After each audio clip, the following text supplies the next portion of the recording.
আসসালামু আলাইকুম। আমি সাধারণত আমার পেজে বা চ্যানেলে ইউটিউবের যে চ্যানেলটা আছে সেটা আমি এডুকেশন ভিডিওগুলো বানাই থাকি। আমি সাধারণত এডুকেশন টাইপের ভিডিও বানাই, যেখানে আমি স্টুডেন্টদের পড়াই মূলত বিভিন্ন বিষয়। তো আজকে যেহেতু আমি ট্যুরে আসছি বা ঘুরতে আসছি, সেক্ষেত্রে আমি এখন যে জায়গাটা অবস্থান করছি সেটা হচ্ছে রাবারের বাগান। তো আমার পিছনে যে গাছগুলো দেখতে পাচ্ছেন সেগুলো হচ্ছে রাবার গাছ। এগুলো থেকেই মূলত হচ্ছে রাবার সংরক্ষণ করা হয়।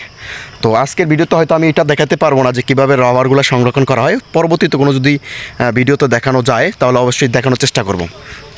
তো আমি যদি আপনাদের একটু দেখাই পিছনের ক্যামেরা দিয়ে, যা থেকে হচ্ছে রাবার সংরক্ষণ করা হয়।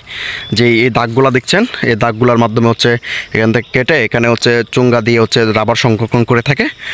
হয়তো আপনারা অন্য কোনো ভিডিওর মাধ্যমে দেখছেন কি না জানি না, তবে না দেখলে অবশ্যই দেখানোর চেষ্টা করব। আমরা একটু সামনের দিকে যাওয়ার চেষ্টা করি।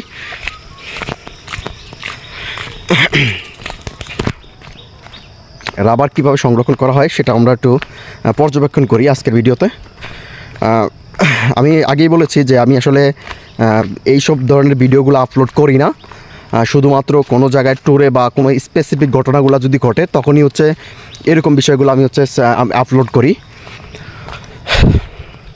তো এরকম একটা পরিবেশ, যখন ধরো হচ্ছে এই যে সানসেটটা, সূর্যটা যদি আমরা একটু দেখে পর্যবেক্ষণ করি, সূর্যটা একদম শেষ দিকে আছে, যেখানে একটু পরে হয়তো ডুববে।